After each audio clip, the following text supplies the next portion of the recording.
High students, আশা করছি সকলেই অনেক অনেক ভালো আছো। আমি প্রিয়তোষ আর তোমাদের ওয়েলকাম প্রিপেয়ার উইথ প্রিয় চ্যানেলে। আজকে আবার এই ভিডিওতে আমরা ইকোনমিক্সের কিছু ইম্পর্টেন্ট জিনিস সম্পর্কে ডিসকাস করব। তো আমরা ইকোনমিক্স পড়ার সময় অনেক রকম গুডস বা পণ্যের কথা শুনেছি। বিভিন্ন রকম গুডস হতে পারে, substitute goods, complementary goods, Veblen goods, Giffen goods. তো আজকে এই বিষয়গুলো নিয়ে আমরা ডিটেলসে ডিসকাস করব। তো এগুলো আমাদের এখন যদি আমরা পার্ট পার্ট করে দেখে নিই, পরবর্তীকালে যখন আমরা ডিটেলসে ইকোনমিক্স পড়বো বা কোনো চ্যাপ্টার কভার করব, তখন কিন্তু আমাদের এগুলো খুবই হেল্প করবে। টার্মগুলো জানা থাকলে বা সেগুলো কীভাবে ব্যবহার হয় সেগুলো জানা থাকলে আমাদের পরবর্তীকালে পড়ার জন্য সুবিধা হবে। তো শুরু করার আগে আমি একটা জিনিস সম্পর্কে একটু ক্লিয়ার করে নিই তোমাদের। গুড আর গুডস এই দুটো ওয়ার্ডের মধ্যে কিন্তু ডিফারেন্স আছে। গুড, এই গুড মানে কি? গুড মানে হচ্ছে ভালো। আমরা যেটা ছোটোবেলায় পড়েছি বা এখন ইউজ করে থাকি আমাদের সেন্টেন্সে, he is a good boy, সে হয় খুব ভালো ছেলে।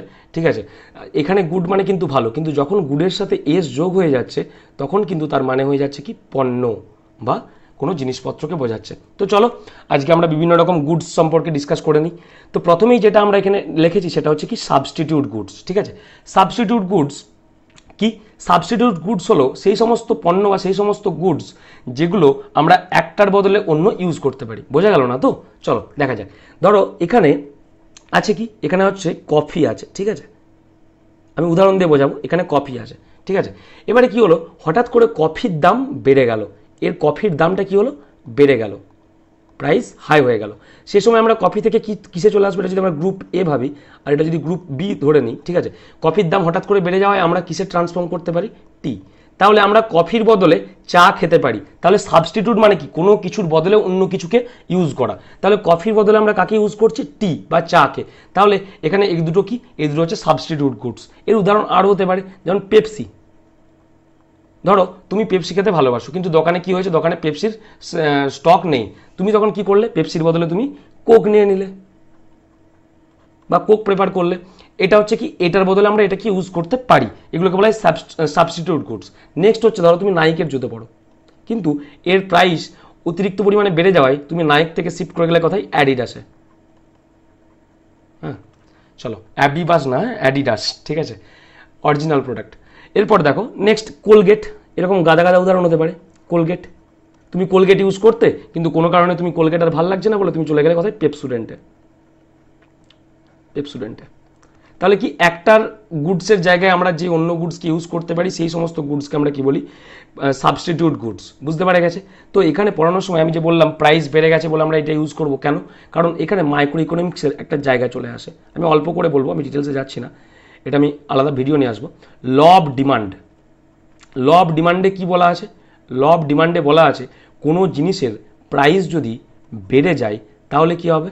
তাহলে তার ডিমান্ড কি হবে? কমে যাবে। ঠিক আছে, কিন্তু আমরা পরবর্তী যেই গুডসগুলো দেখবো বা এখন যে গুডসগুলো দেখবো, দেখতে পাবো যে এগুলো হচ্ছে তার ব্যতিক্রম। এই গুডসগুলো মানে পরবর্তী আমি যে গুডসগুলোতে আসছি তোমরা দেখবে একটু পরে, সেগুলো হচ্ছে কি তার ব্যতিক্রম। ঠিক আছে, সেগুলোতে কি হচ্ছে? প্রাইস বাড়লেও, দাম বাড়লেও ডিমান্ড কমছে না। ল অফ ডিমান্ড কি বলে? ল অফ ডিমান্ড বলে দাম বাড়লে ডিমান্ড কমে যাওয়ার কথা। ঠিক আছে, কিন্তু আমরা এর পরবর্তী যে গুডসগুলো দেখবো সেগুলো দেখবো কি, দাম বাড়লেও সেগুলোর ডিমান্ড কিন্তু একই থাকছে, মানে তার বরং দাম বাড়লে ডিমান্ড বেড়ে যাচ্ছে। ঠিক আছে, চলো নেক্সট গুডে আসা যাক। Complementary goods. কমপ্লিমেন্টারি গুডস কোনগুলোকে বলা হয়? কমপ্লিমেন্টারি গুডস বলা হয় সেই সমস্ত গুডসকে যেগুলো একটার সাথে আরেকটা ব্যবহার করতেই হবে, একা একা ব্যবহার হবে না। যেমন উদাহরণ, এখানেও আমরা যদি গ্রুপ এ নিই আর গ্রুপ বি নিই, তাহলে আমরা দেখতে পাবো যে আমরা যদি গাড়ি কিনি তাহলে আমাকে তার সঙ্গে কি কিনতে হবে? পেট্রোল নিতেই হবে বা ডিজেল নিতেই হবে। ডিজেল নিতেই হবে, কারণ কি গাড়ি পেট্রোল বা ডিজেল ছাড়া চলবে না। ঠিক আছে, তার আমি ইলেকট্রিক ভেহিকেলের কথা এখানে অ্যাভয়েডই করছি, ওটাও হতে পারে। এবারে দেখো, তাহলে গাড়ি কিনলে আমাকে তার সঙ্গে কী করতে হবে? পেট্রোল বা ডিজেল নিতেই হবে। তারপরে যদি আমি টুথপেস্ট নিই, টুথপেস্ট, কোলগেট, পেপসুডেন্ট যা হোক কিছু নিতে পারো, ডাবর, তার সঙ্গে আমাকে কী দরকার? টুথব্রাশ লাগবেই। ঠিক আছে, মানে একটার সাথে আরেকটা কমপ্লিমেন্টারি। একটা জিনিস কিনলে আমাকে ওই জিনিসটা দরকার, মানে এই জিনিসের যদি ডিমান্ড বাড়ে তাহলে এই জিনিসেরও কি ডিমান্ড বাড়বে। বুঝতে পারা গেছে? নেক্সট হচ্ছে কি, যদি মোবাইল নিই, সব থেকে ভালো উদাহরণ, যদি মোবাইল নিই তাহলে আমাকে এর সঙ্গে কী নিতে হবে? চার্জার নিতেই হবে। বুঝতে পারা গেছে? তাহলে এর ডিমান্ড বাড়লে এই দিকেরও ডিমান্ড বাড়বে। আশা করছি বুঝতে পারা গেছে। তাহলে আমরা এখানে কী বলতে পারি? গ্রুপ এ যদি ডিমান্ড বাড়ে, আমি উপর দিকে এই তীর চিহ্নটা তুলছি মানে বাড়া, আমি যদি নিচের দিকে নামাই তাহলে এটা কমা। ঠিক আছে, বুঝতে পারা গেছে? এটা হচ্ছে ইনক্রিজ, এটা মনে রাখবে। আর এটা হচ্ছে ডিক্রিজ, মানে কমে যায়। ঠিক আছে, তাহলে গ্রুপ এর ডিমান্ড যদি বাড়ে তাহলে কি হবে, গ্রুপ বি প্রোডাক্টেরও ডিমান্ড বাড়বে এক্ষেত্রে। এটাকে আমরা কি বলবো, কমপ্লিমেন্টারি গুডস।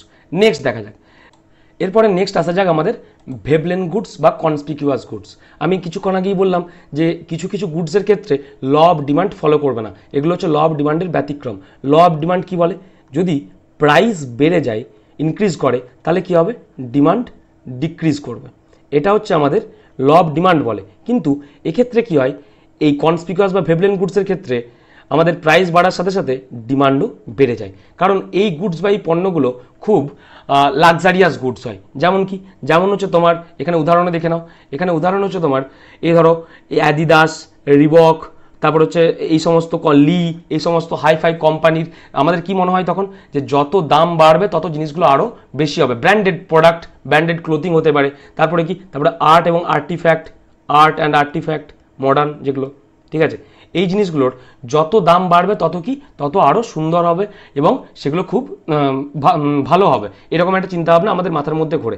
এই কারণে এগুলোর যত দাম বাড়ে তত কি ডিমান্ড বেশি হয়। ঠিক আছে, তারপরে দেখো তাহলে এটাকে আমরা বুঝতে পেরেছি কনসপিকিউয়াস গুডস কোনগুলোকে বলে, মানুষকে অ্যাট্রাক্ট করে। এর একটা বৈশিষ্ট্য কি, এগুলো হচ্ছে মানুষকে প্রচুর পরিমাণে অ্যাট্রাক্ট করে। কারণ আমরা দেখেছি, আমরা নর্মালি রাস্তায় যে এই জিনিসগুলো বিক্রি হয় তার থেকে আমাদের সবসময় একটা চিন্তাভাবনা থাকে যে যেগুলো শপিং মলে বিক্রি হচ্ছে বা খুব ব্র্যান্ডেড, সেগুলো হচ্ছে খুব সুন্দর বা খুব ভালো। ঠিক আছে, এরকম কিছু একটা ধারণা থাকে, বা আমাদের পয়সা হলে আমরা কী করি, আমরা সেই জিনিসের প্রতি অ্যাট্রাক্টেড হই। হ্যাঁ, এই কারণে কি, এই কারণে এই জিনিসগুলোর দাম বাড়লেও কি ডিমান্ড বেড়ে যায়। বুঝতে পারা গেছে? এবারে নেক্সট দেখা যাক কনসপিকিউয়াস নেসেসিটিস। ঠিক আছে, প্রয়োজন, এটা একটা ইম্পর্টেন্ট জিনিস। এখানে কি, এখানে কোনো জিনিস একটা মানুষ কিনলো সেটা দেখে অন্য মানুষ অ্যাট্রাক্টেড হয়। যেমন এটা আমি যদি তোমাদেরকে বোঝাতে যাই, আমার দুটো বন্ধুর উদাহরণ দিই। দেখো, ধরে নাও আমার দুটো বন্ধু আছে, একজন হচ্ছে কার্তিক আর একজন হচ্ছে উত্তম। ঠিক আছে, এবারে কি হবে, ধরো উত্তম একটা চাকরি পেয়েছে, পড়াশোনা করেছে, ঠিক আছে, আমার ভিডিও দেখে ধরো পড়েছে, দিয়ে পড়াশোনা করে চাকরি পেয়েছে। ঠিক আছে, তারপরে কি হয়েছে, তারপরে এ চাকরি পাওয়ার পরে এর হাতে কিছু পয়সা এসছে, মানি এসছে। ঠিক আছে, এরপর এ গেল কোথায়, এ সোজা গেল একটা বড় শোরুমে, সেখানে যে ভালো ভালো কিছু ইম্পর্টেন্ট জিনিস, ব্র্যান্ডেড ক্লোথস, ঠিক আছে, ব্র্যান্ডেড ক্লোথস, ঠিক আছে, নাইক, রিবক এসবের ক্লোথস, হ্যাঁ, তারপর হচ্ছে ব্র্যান্ডেড টিভি, হ্যাঁ, ফ্রিজ, এইসব জিনিস কি, তারপর হচ্ছে কার্ড, হ্যাঁ, এইসব জিনিস কিনে নিয়ে আসছে। ঠিক আছে, এইসব জিনিস এক এক করে কিনে নিয়ে আসছে। এবারে কার্তিক চাকরি করে না, কিন্তু বাড়ির অবস্থা মোটামুটি ঠিকঠাক, ঠিক আছে, জমি টমি আছে, অনেক ভালোই ইনকাম করে। এবারে কার্তিক কি করবে, কার্তিক একে দেখে একটু জেলাস ফিল করবে। ঠিক আছে, এবারে ডেমনস্ট্রেশন, যে ওর আছে আমার কেন নেই, ঠিক আছে, আমিও কিনে নিয়ে আসবো, ওকে আমাকে দেখাতে হবে, যেটা আমাদের হয় না যে পাশের বাড়ির আছে আমাকেও দেখাতে হবে। ঠিক আছে, তো এই কারণে কার্তিক কি করবে, কার্তিকও ওকে দেখিয়ে যেখান থেকে ও টাকা পয়সা ধার করে হলেও, অন্য জায়গা থেকে টাকা পয়সা ধার করে হলেও সেই শোরুম বা অন্য কোনো শোরুম থেকে যে সেম জিনিসগুলো নিয়ে আসবে। কি নিয়ে আসবে, ক্লোথস, টিভি, কার। বুঝতে পারা গেছে? তাহলে এটা হচ্ছে কি, ডেমনস্ট্রেশন এফেক্ট, মানে এ যে কিনলো, একে দেখে অন্য কেউ কিনলো, এর জন্য এই প্রোডাক্টগুলোকে বলা হয় কি, কনসপিকুয়াস নেসেসিটিস। ঠিক আছে, যে একটা মানুষের ডেমনস্ট্রেশন এফেক্ট অন্য মানুষের উপর পড়লো এবং সে একই জিনিস পারচেস করে আনলো, দামি জিনিস বা ব্র্যান্ডেড জিনিস। বুঝতে পারা গেছে আশা করছি। নেক্সট দেখা যাক, নেক্সট হচ্ছে এই উদাহরণগুলো আমি দিলাম। ভেবলেন গুডসের উদাহরণ কি, এই সুন্দর প্লেন হতে পারে, তারপর হচ্ছে কি গাড়ি হতে পারে, হ্যাঁ, ওয়াইন দিয়েছে। এরপরে দেখো, আর এখানে আমি যেটা এইমাত্র একটু আগেই বললাম যে ভেবলেন গুডস কি করে, অ্যাট্রাক্ট করে মানুষ দিকে, তাদের প্রতি অ্যাট্রাক্ট করে। এই কারণে কি মনে রাখতে হবে, প্রাইস বাড়লে ডিমান্ড কি হবে, ডিমান্ড বাড়বে। ক্লিয়ার? নেক্সট দেখো, নেক্সট আসে গিফেন গুডস। গিফেন গুডস কি, গিফেন গুডস হচ্ছে সেই সমস্ত পণ্য যেগুলো হচ্ছে দাম বাড়লেও, এটাও সেম, এটাও ল অফ ডিমান্ডকে ফলো করে না। যেখানে দাম যদি বেড়েও যায় সেখানে কি হবে, ডিমান্ড বাড়বে না, ডিমান্ড কমবে না, ডিমান্ড বাড়বে। যেমন ধরো আমাদের ডেলি নিডস যেগুলো লাগে, রাইস, পটেটোজ, ঠিক আছে, এর যদি প্রথমে কি থাকে, ধরো এর প্রথমে দাম ছিল 30 টাকা কেজি, 30 রুপিস পার কেজি। ঠিক আছে, হ্যাঁ, পরবর্তীকালে কি হলো, ধরো রাইসের দাম কি হয়ে গেল, রাইসের দাম 50 টাকা, 50 রুপিস পার কেজি হয়ে গেল। এখানে তখন যেই কোয়ান্টিটিতে মানুষ চাল কিনতো, যখন দামটা বেড়ে গেল, সেক্ষেত্রে মানুষ কী ভাববে যে দামটা আরও ইনক্রিজ করতে পারে। এক্ষেত্রে মানুষ কী করবে, আরও বেশি করে চাল কিনে রাখতে চাইবে, যাতে করে পরবর্তীকালে আর দাম বেড়ে গেলে তাদের বেশি পয়সা না নষ্ট হয়। কারণ কি, তাদের ডেলি নিডসে রাইস লাগবেই। সেরকমভাবে পটেটোস বা আলুও সেম অবস্থা। প্রথমে 20 টাকা কিলো ছিল ধরো, তখন মানুষ একটা পারচেস করতো, কিন্তু তারপরে কারণ এর ক্লোজ সাবস্টিটিউটস কিছু নেই, মানে থাকলেও সেটা আমরা ইউজ করতে পারি না, একটা স্পেশাল কমিউনিটি বা স্পেশাল জায়গার মানুষ ইউজ করতে পারবে না। ঠিক আছে, এবারে কি পটেটোসের পর ধরো প্রথমে 20 টাকা কেজি ছিল, তারপরে কি হলো, তারপরে 40 টাকা কেজি হয়ে গেল। তাহলে মানুষ কি করবে, মানুষ তো অন্য কোনো সাবস্টিটিউট পাচ্ছে না, কচু ইউজ করবে কি আলুর বদলে, হবে না। তাহলে মানুষকে ডেলি খাবারের জন্য আলু ইউজ করতেই হবে। তার জন্য দাম বাড়লেও মানুষকে কি করতে হবে, এর ডিমান্ড বাড়বে, মানুষকে কি কিনতে হবে। এরপর আসা যাক আরও 2 রকমের গুডস। চলো এবারে আমরা নর্মাল গুডসটা একটু দেখে নিই। এখানে আর 2 রকম গুডস আছে, একটা হচ্ছে নর্মাল গুডস আর একটা হচ্ছে ইনফেরিয়ার গুডস। এবার নর্মাল গুডসটা একটু দেখে নিই আমরা। এখানে কি হয়েছে, ধরো এখানেও আমি একটা উদাহরণ দিয়ে তোমাদেরকে বোঝাবো। ঠিক আছে, আমার একটা বন্ধু আছে কার্তিক, এখানে একজন বন্ধু যথেষ্ট। ঠিক আছে, এও কি হয়েছে, এও ধরো চাকরি পেয়ে গেছে, এর কাছে কিছু টাকা এসছে, চাকরি পাওয়ার পর টাকা এসছে। হ্যাঁ, এরপরে কি হবে, এরপর যখন এর কাছে টাকা এলো, এই দোকানে যে কী করবে, চাইবে যে ঘরে একটা টিভি আসুক। হ্যাঁ, যে সমস্ত ফুড আগেই ও পারচেস করতে পারতো না টাকার অভাবে, ও চাইবে কি ভালো ভালো নাটস, বাদাম, ঠিক আছে, তারপর হচ্ছে পেস্তা, এসব কিনে আনবে। ঠিক আছে, একটু দামি দামি জামা প্যান্ট কিনবে, হ্যাঁ, ক্লোদিং। তাহলে কি ইনকাম বাড়ার সঙ্গে সঙ্গে যেসব জিনিসের ডিমান্ডও বেড়ে যায়, এগুলোর কী হয়, সেগুলোকে আমরা নর্মাল গুডস বলি। ঠিক আছে, ইনকাম বাড়ার সঙ্গে সঙ্গে ডিমান্ড বেড়ে যায়। এতদিন ওর কাছে টাকা থাকেনি, ও কিন্তু টিভি, মোবাইল এসবের প্রতি এতটা ঝোঁক ছিল না, শুধুমাত্র বই পড়ে গেছে।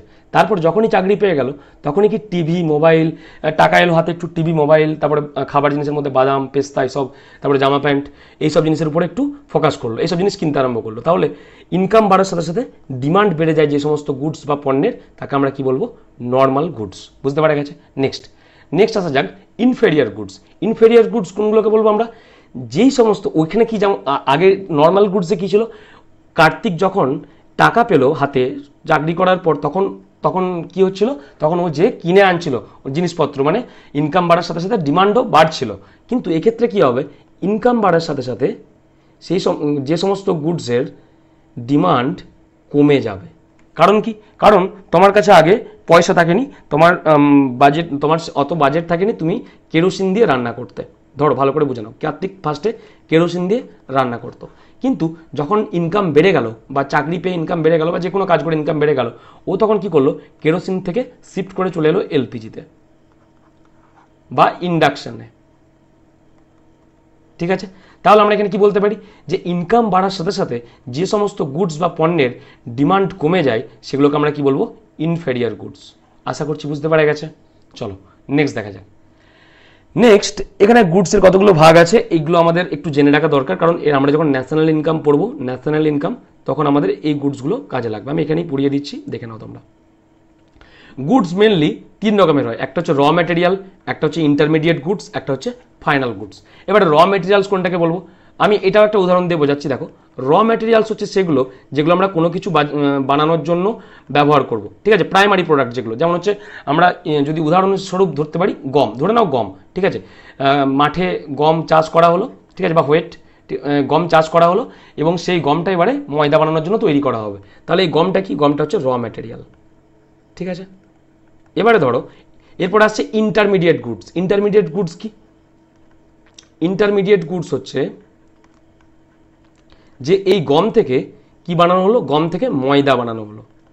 ঠিক আছে, তাহলে এই গম থেকে ময়দা বানানো হলো, এটা হচ্ছে ইন্টারমিডিয়েট গুডস। কিন্তু এই ময়দা থেকেও তো অন্য কিছু জিনিস বানানো যেতে পারে, যেটা বানানোর পর মানুষ কনজিউম করবে বা যেটা বিক্রি করা যেতে পারে। তাহলে যেটা হচ্ছে র ম্যাটেরিয়ালের পরবর্তী প্রোডাক্ট, কিন্তু যেটা ফাইনাল প্রোডাক্ট নয়, যেটা থেকে আরও অন্য কিছু জিনিস বানানো যেতে পারে, সেটাকে আমরা কি বলবো, ইন্টারমিডিয়েট গুডস। এই ময়দা থেকে আর কি বানানো যেতে পারে, এই ময়দা থেকে বিস্কুট বানানো যেতে পারে। ঠিক আছে, পেস্ট্রি বানানো যেতে পারে, বিভিন্ন রকম পেস্ট্রি। ঠিক আছে, হ্যাঁ, তাহলে আমরা কি দেখলাম, র ম্যাটেরিয়ালস কোনগুলো, র ম্যাটেরিয়ালস হচ্ছে যেগুলো একদম প্রাইমারি প্রোডাক্ট, যেগুলো মাঠ থেকে উঠে আসছে বা যেগুলো দিয়ে আমরা কোনো জিনিস বানাবো, সেগুলো হচ্ছে র ম্যাটেরিয়াল। যেমন গম, সেই গম ভেঙে ময়দা হলো, এটাকে আমরা কি বলবো, ইন্টারমিডিয়েট গুডস। কিন্তু ইন্টারমিডিয়েট গুডস একদম ফাইনাল প্রোডাক্ট নয়, কারণ কি, কারণ এই ময়দা থেকেও আরও অনেক কিছু জিনিস বানানো যেতে পারে। তাহলে এই বিস্কুট বা পেস্ট্রিটা কি, এটা হচ্ছে ফাইনাল প্রোডাক্টস। যেটার পর আর এটা থেকে অন্য কিছু বানানো যাবে না। এই বিস্কুট থেকে আর অন্য কিছু বানানো যাবে না, বা এটাই ফাইনাল প্রোডাক্টস। এটাকে আমরা কি বলবো? এটাকে আমরা ফাইনাল প্রোডাক্টস বলবো। নেক্সট দেখা যাও, তাহলে ফাইনাল গুডস বুঝতে পারা গেছে। এবারে ফাইনাল গুডস দু রকমের হয়, একটা হচ্ছে কনজামশন গুডস, একটা হচ্ছে ক্যাপিটাল গুডস। আমি এখানে ক্যাপিটাল গুডস বলে দিই। এই ফাইনাল প্রোডাক্টসটা ঠিক আছে বানানোর জন্য বা কোনো র ম্যাটেরিয়াল থেকে কোনো জিনিস বানানোর জন্য যে সমস্ত টুলস, মেশিনারি বা মেশিন ঠিক আছে ইউজ করা হয় সেটাকে আমরা কি বলবো? Capital goods. যেটা ডাইরেক্ট কনজিউম আমরা করি না, কিন্তু কনজামশন করার জন্য যেই গুডটা তৈরি করতে হয় বা ফাইনাল গুডটা তৈরি করার জন্য যে মেশিনগুলো ইউজ করা হয় সেটাকে আমরা কি বলবো? Capital goods. ঠিক আছে, এই ক্যাপিটাল গুডসটা কি? মেনলি মেশিন, টুলস, বিভিন্ন জিনিসপত্র। আর কনজামশন গুডস কি? কনজামশন গুডস হচ্ছে এই বিস্কুটটা, ঠিক আছে, যেটা আমরা ফাইনাল গুডস হিসেবে তৈরি করেছিলাম, যেটা মানুষ এবারে কনজিউম করবে, সেটা হচ্ছে কনজামশন গুডস। ঠিক আছে, এরপর কনজামশন গুডস দুই রকমের হয়, একটা হচ্ছে ডিউরেবল, একটা নন ডিউরেবল। এখানে ডিউরেবল কোনটা? যেই জিনিসটা তুমি কিনে আনলে যেটা 3 বছরের বেশি চলবে, ঠিক আছে, লাস্টস মোর দ্যান 3 ইয়ার্স, যেটা 3 বছরের বেশি সময় ধরে চলবে সেটাকে আমরা ডিউরেবল বলবো। আর যেটা 3 বছরের বেশি সময় নয়, ঠিক আছে, অনেক কিছু দিনের জন্যই চলবে, লাস্ট ফর ফিউয়ার ডেজ, সেটাকে আমরা কি বলবো? নন ডিউরেবল গুডস। আশা করছি বুঝতে পেরে গেছে। তাহলে ডিউরেবল কোনটা? যেটা হচ্ছে 3 বছরের বেশি সময় ধরে চলবে সেটাকে আমরা তোমার ডিউরেবল গুডস বলবো। আর যেটা হচ্ছে তোমার 3 বছরের কম সময় বা কিছুদিন ধরে চলবে, কিছু সময় ধরে চলবে, সেটাকে আমরা তোমার নন ডিউরেবল গুডস বলবো। চলো আজকের ভিডিও এখানেই কমপ্লিট। যদি ভালো লেগে থাকে, যদি এতক্ষণ পর্যন্ত আমরা ভিডিওটা কন্টিনিউ করে থাকো, তাহলে প্লিজ সাবস্ক্রাইব করে নিও, আর সাথে লাইক, কমেন্ট, শেয়ার একটু করে নিও।